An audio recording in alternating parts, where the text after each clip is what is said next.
Good morning guys! For today's vlog, I'm gonna share you about my story in my life as a pretty woman in the world.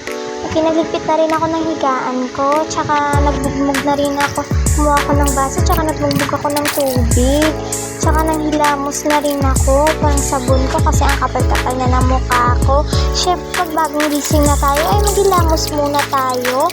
Kaya ayun na guys, at kumuha na rin ako ng tuwalya para iplasan tong aking mukhang tong makapal, no? Kaya ayan na nga. Kaya tapos na.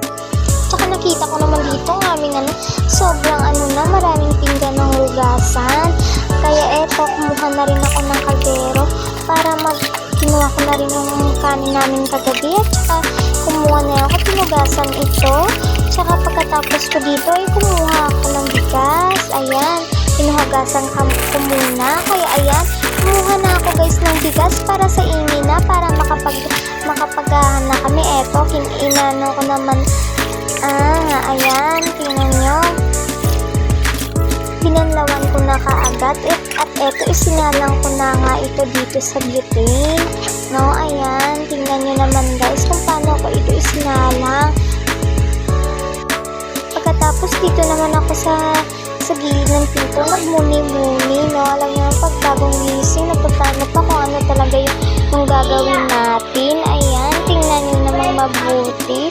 Parang laking problema ko, guys, no? Kaya dyan muna ako nagpamuni-muni habang sinasain ko. At eto na ang mga makukulit kong pamangkin. Ako, umagang-umaga pa nag-juice na kaagad. Ayan, may pa-English effect pa.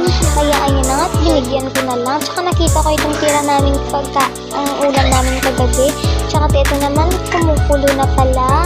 Ayan naman yung maraming hugasan, hindi ko matiis. At tsaka eto na, nag-umpisa na ako. Tsaka ito naman yung beauty namin, parang sira. Kasi lagyan ako ng scotch tape para hindi masunog. No, at ayun na nga, nagpapanon ako. Tsaka naghugas na rin ako ng mga pinggan namin. Tsaka sobrang dami na kasi guys. No, ayan, tinatapos ko muna. At kumakanta pa ako habang naghugas para mag-e-enjoy naman. Kaya ayan na nga, paghuhugas na ako, syempre nagkakanta ako. At saka alam niyo naman guys, pag kumakanta tayo, para mapadali yung trabaho natin. Kaya ayan, kanta-kanta lang ako para mabilis yung tapos ko guys, kasi ang rami talaga guys, no? Tingnan nyo, ayan.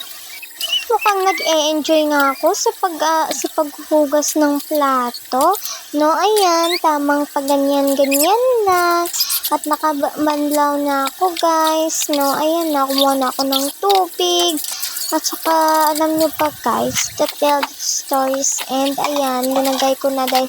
Malapit na akong matapos sa karaming huhugasin. At pagising ko pa lang sa umaga, hugasin na agad yung bahuin ko. Hay nako, kasi tamad na kasi ako manghugas sa gabi. Kaya alam niyo naman, puyat naman ako. Marami talaga akong ginagawa.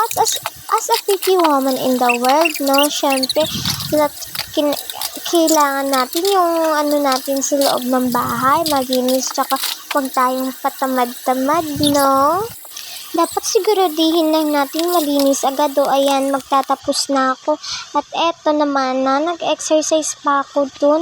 Kaya ayan, tamang kain. Hindi ko na pala guys pinadyoan yung pagligo ko kasi alam niyo naman na low bat ako. Ayan, bumili lang ako ng merienda. Ayan, tsaka gabi na guys, nakita ko dito yung lalaban namin ng rami na. Kaya ayan na guys, no? Tsaka gabi na, eto, nagsusulat naman ako ano namang goal ko sa buhay. Na syempre naman, as a pretty woman in the world. Charot lang guys. Syempre mga ka-pretty, no? Ayan, nagpa-pankis pa ako dyan, no? Dami ko yung sinusulat. Wala ako talaga magawa sa gabi. Kundi ganyan yung ginagawa kapag hindi ako nakatulog, no? Tingnan nyo naman at pasulit-sulit ko naman yung ginagawa, guys. No, ayan, as a pretty woman in the world, charot again, no? Ayan, nagsusulat ako ng mga goal ko, kung naman tatabuhin ko, yung naman i-perfect ko sa umaga, at ano naman gagawin ko as a healthy woman in the world, charot again. So, ayan na mga guys, no, papatapos itong vlog ko. Thank you. Don't forget to subscribe sa my YouTube channel na para maka-earn tayo at saka kumita tayo, para makapatulong tayo, no.